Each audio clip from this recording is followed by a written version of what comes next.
Aula 29 da Física A. Vamos tratar aqui de dois assuntos da gravitação universal. Dois assuntos. O primeiro é a lei da gravitação universal, conhecida também informalmente como quarta lei de Newton. Foi uma das ideias brilhantes que o Newton teve na época dele aí, descrevendo a lei da gravitação universal.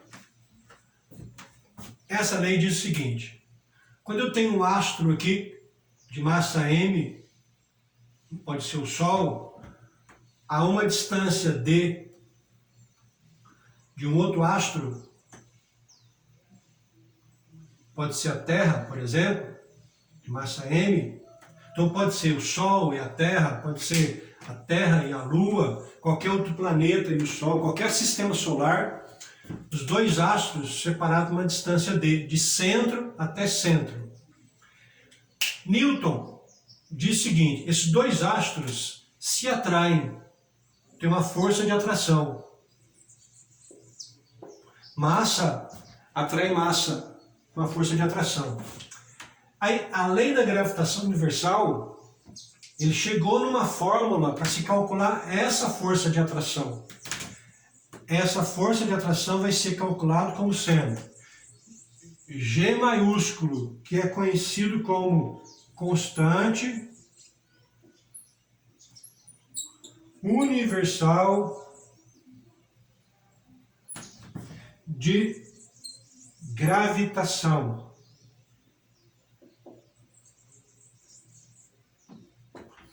Essa constante universal vale, tá aqui, ó, 6,67 vezes 10 a menos 11. Depois a gente fala das unidades dela. Então, a constante universal de gravitação que multiplica as duas massas, a massa desse astro vezes a massa do outro astro, dividido pela distância entre os dois astros de centro até centro elevado ao quadrado. Essa é a lei da gravitação universal proposta por Newton, conhecida como quarta lei de Newton, muito importante para os estudos de planeta atraindo planeta, seja de qual sistema solar for. Então, essa é a lei da gravitação universal. A constante universal, o produto das duas massas dividido pela distância entre elas ao quadrado. Outra parte importante no estudo da gravitação universal são as leis de Kepler.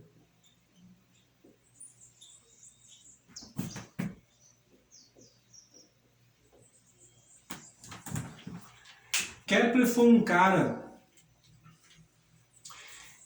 que, baseado no levantamento de um estudo do mestre dele, o mestre dele fez um estudo de 17 anos, fazendo um diário durante 17 anos, desenhando o céu como ele via, com as ideias que ele tinha. O Kepler pegou esses diários durante 17 anos e tirou conclusões assim absurdamente inteligentes, assim, muito, muito inteligente. Ele foi muito capaz de dados assim que o mestre dele, o Tycho Brahe, o mestre dele fez esses apontamentos assim, e o Kepler foi muito inteligente na hora de tirar conclusões daqueles apontamentos. Até hoje se usam as 3 leis de Kepler para fazer qualquer estudo em qualquer sistema solar. São 3.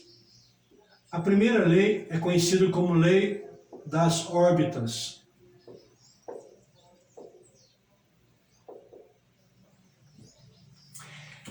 Essa lei diz o seguinte: antigamente se achava que as trajetórias dos planetas ao redor do Sol, por exemplo, se achava que as trajetórias dos planetas ao redor do Sol eram trajetórias circulares. Kepler disse que não.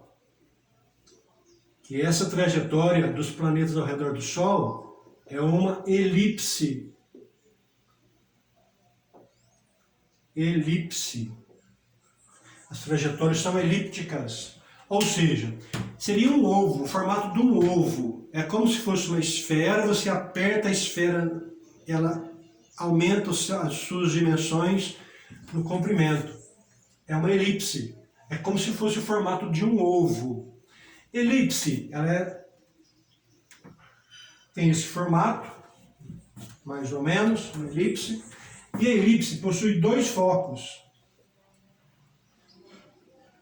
Eu sempre penso assim, se fosse uma esfera perfeita ia ter um centro. Quando você aperta a esfera, o que acontece com esse centro? Esse centro também se divide em dois, que seriam os dois focos dessa elipse. Então, isso aqui são os focos de uma elipse. O que diz a lei das órbitas? Que o Sol ocupa um dos dois focos. E o planeta tem, por exemplo, a Terra tem essa trajetória quando faz um movimento de translação ao redor do Sol. Quando a Terra está nessa posição aqui,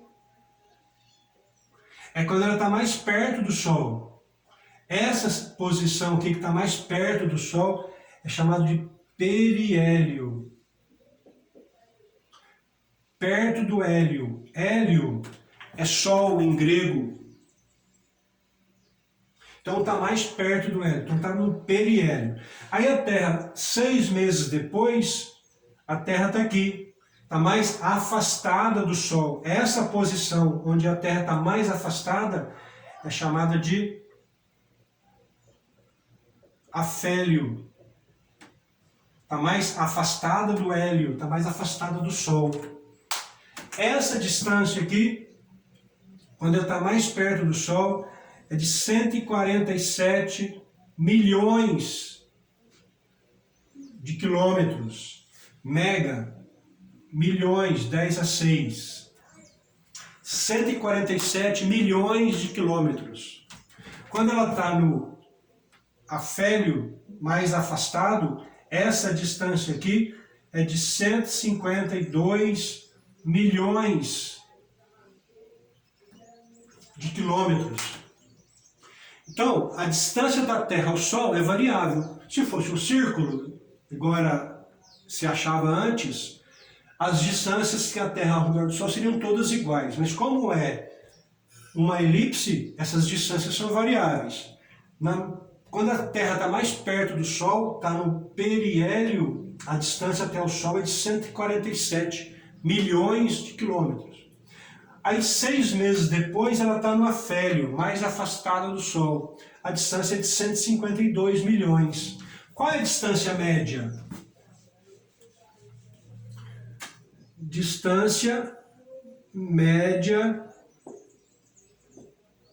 da Terra ao Sol.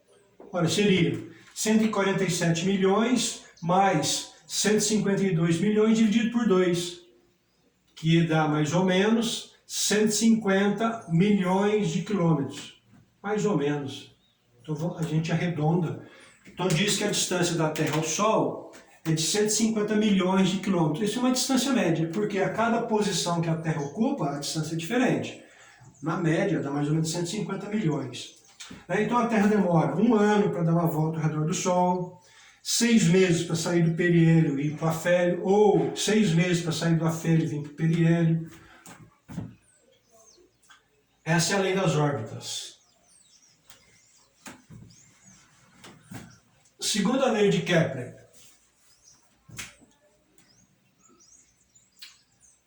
é a lei das áreas.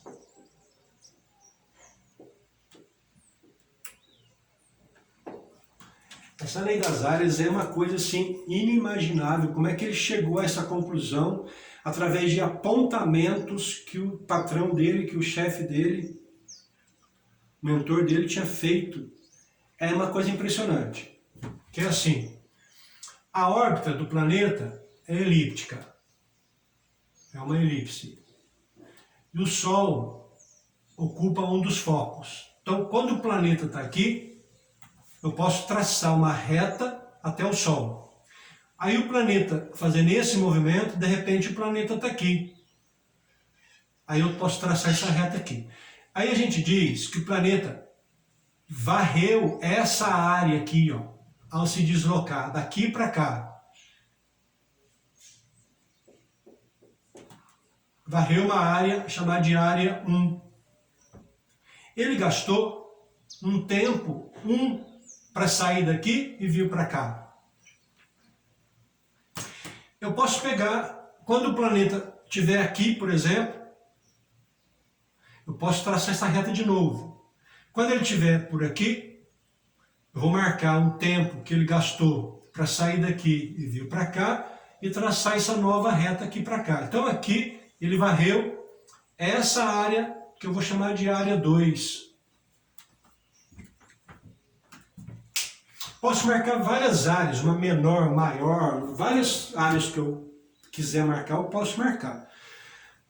Ele diz o seguinte: se a área varrida na primeira situação for maior que a área varrida nessa segunda situação, se essa área 1 for maior que a área 2, então o tempo que ele gastou para varrer a área 1 também é maior que o tempo que ele gastou para varrer a área 2. Então, se essa área aqui é maior do que essa, o desenho que eu fiz não é igual, mas pode ser qualquer área. Imagina que eu tivesse feito menor aqui. Quando essa área aqui for maior que essa, aquele tempo que ele gastou lá é maior que esse tempo que ele gastou aqui. Outra suposição: se as duas áreas forem iguais, essa área 1 igual à área 2. Qual a conclusão que ele chega dos tempos gastos? Então, o tempo que ele gastou para percorrer essa área 1 aqui é igual o tempo que ele gastou para percorrer o tempo que ele gastou aqui, ó, para percorrer essa área 2. Só falta mais uma suposição. Se a área 1 for menor que a área 2, área 1 menor que a área 2. O que eu concluo dos tempos?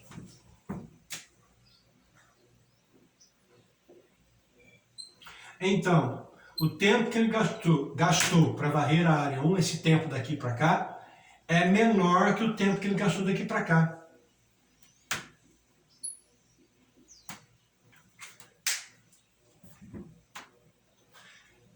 Três ideias sobre essas áreas e o tempo gasto para percorrer essas áreas. Aí tem uma conclusão bem bacana aqui. Imagine que um planeta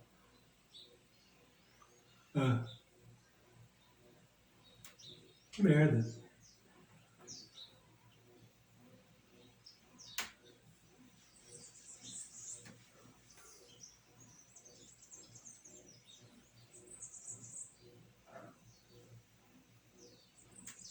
Uma elipse, a Terra está aqui. Ó, aqui é o periélio, aqui é o afélio. A Terra está aqui, imagine que seja a Terra. Eu traço a reta que eu tracei aqui. Quando a Terra passar pelo periélio, ela vem para cá. Eu traço essa reta e a Terra varreu essa área 1. Vou chamar aqui de área 1. Então ele gastou um tempo 1 para percorrer esse trajeto aqui, ó. Agora eu quero marcar a mesma área que essa área aqui, lá no afélio. Como o Sol está mais perto aqui, essa área aqui, ela está em esse desenho.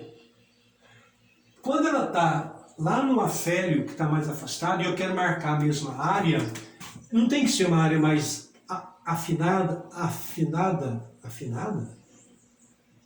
Mais fina do que essa de cá?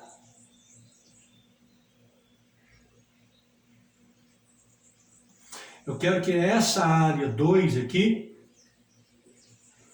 seja igual à área 1. Quero fazer as duas áreas iguais para concluir que o tempo gasto para percorrer esse trecho aqui que eu chamei de 1 é igual ao tempo que ele gastou para percorrer esse trecho 2. Mas aí, vocês têm que entender que para marcar a mesma área lá no afélio do que essa área aqui, como o Sol aqui está mais perto, essa área aqui ela é maior, não é uma área maior, mas ela é mais aberta do que essa aqui. Essa aqui é mais fechada, porque está mais distante e marca a mesma área. Agora, olha isso aqui. Agora vamos marcar aqui o espaço percorrido.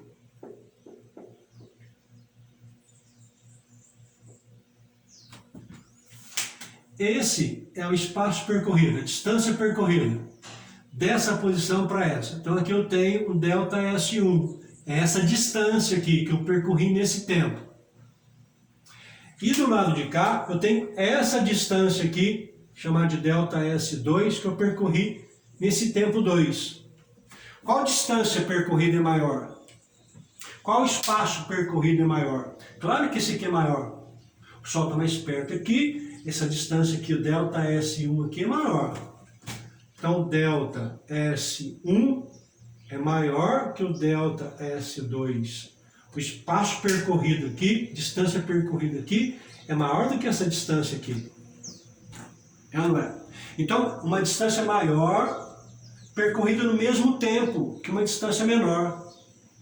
Espaço maior, percorrido no mesmo tempo que um espaço menor. Tipo assim, ó, você está em São Paulo e você vai para o Rio de Janeiro. E você está em São Paulo e vai para Campinas. Essa distância de São Paulo-Campinas é muito menor que a distância de São Paulo para o Rio. E você faz as duas viagens no mesmo intervalo de tempo. Você gasta o mesmo tempo para sair de São Paulo e ir para Campinas e de sair de São Paulo para o Rio. Ora, como é que você vai fazer isso no mesmo intervalo de tempo, sendo que as distâncias são bem diferentes? Ora, essa velocidade aqui, ó, de São Paulo para o Rio, tem que ser muito maior do que essa velocidade aqui para Campinas, para vencer um espaço maior no mesmo intervalo de tempo que um espaço menor. O que eu concluo aqui, então? Esse espaço aqui é maior, essa distância percorrida é maior. Então, a velocidade de qualquer planeta, que ponto este aqui não é o ponto mais perto, é o periélio, a velocidade de qualquer planeta no periélio é maior que a velocidade que o planeta possui no afélio. Então a velocidade é variável? Sim. Se a velocidade é variável, como é que funciona isso? Ora, a hora que a Terra está nesse percurso aqui, está se afastando da Terra, está afastando o Sol, aqui, ó, imagina a Terra por aqui, afastando o Sol. E aquela força de atração que nós vimos da lei da gravitação universal. O Sol tentando atrair a Terra e a Terra se afastando. Ela vai diminuindo em velocidade, ela vai freando. A Terra, então, quando está nesse ponto aqui, vai freando, freando, freando, freando. Aonde que a velocidade dela vai ser menor? Aqui. Porque a partir do momento em que ela faz essa volta aqui para fechar a elipse, a hora que ela está aqui e o Sol está atraindo a Terra, aí ela vai acelerando. A força de atração, a força está puxando, está atraindo a Terra e ela está diminuindo a distância. Como é que se calcula essa força de atração? Força de atração é a constante universal, a massa do Sol, a massa da Terra. Estou fazendo exclusivamente para a Terra, mas vale para qualquer planeta, dividido pela distância ao quadrado. A hora que a Terra está por aqui e vem para cá, a distância não está diminuindo? Se a distância diminui, a força aumenta. Se a força aumenta, ela vai acelerando, ela vai aumentando a velocidade. Aonde que é a velocidade máxima? Aqui, no periélio. Porque depois ela vai começar a aumentar a distância, aumentando a distância do Sol, aumentando a distância, a força de atração vai diminuindo, ela vai freando. A hora que ela chega aqui, a velocidade dela é menor. Entenderam aí essa ideia aqui? Bacana? Originada dessa segunda lei do Kepler, que é a lei das áreas. Terceira lei. Chamada de lei dos períodos.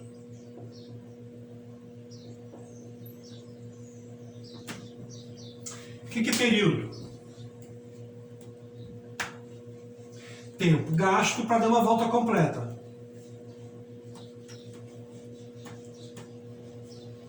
Então aqui é a órbita da Terra. Sol está aqui. Imagine um outro planeta que tem uma outra elipse, Marte, por exemplo. O que é período da Terra? O período da Terra é o tempo que a Terra gasta para dar uma volta completa. Um ano, 365 dias. Isso? Aí o Kepler, na terceira lei dele, diz o seguinte: o período, né? A gente usa a letra T maiúsculo para representar período. O período da Terra elevado ao quadrado dividido pela distância média da Terra ao Sol elevado ao cubo. Então, ó, período da Terra. Eu posso marcar em anos, posso marcar em dias, posso marcar em horas, posso marcar em minutos, posso marcar em segundos. Tudo isso é período da Terra. E a distância da Terra ao Sol é a distância média, que nós falamos ali na primeira lei de Kepler, que é de 150 milhões de quilômetros. Então, quando eu faço esse período aqui elevado ao quadrado e divido por essa distância aqui elevado ao cubo, isso aqui vai ser igual ao período de Marte elevado ao quadrado dividido pela distância de Marte ao Sol elevado ao cubo. Como é que o cara, através de um apontamento que o patrão dele, que o chefe dele fez, ele chega a uma conclusão absurda, absurdamente inteligente dessa?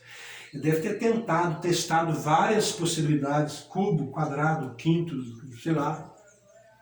Hoje se calcula a distância de planetas fora do nosso sistema solar, usando essas ideias aqui. Mede mais ou menos o período que ele gasta, o tempo que ele gasta, você sabe a distância do planeta até o Sol, em outra constelação. E vai ser igual ao período elevado ao quadrado, por exemplo, de Júpiter, dividido pela distância média de Júpiter ao Sol, ao cubo, que é igual a qualquer período de qualquer planeta do sistema solar. Júpiter, Saturno, por exemplo, ao quadrado, pela distância de Saturno ao Sol elevado ao cubo, e é igual para qualquer planeta do sistema solar. Tem essa igualdade aqui. Só elevar o período ao quadrado dividido pela distância média. Lembra que a distância é variável? Então eu pego a distância média elevado ao cubo, vai dar igual para todos os planetas. Qualquer dado que eu pegar aí vai ser igual para todos os planetas. É isso.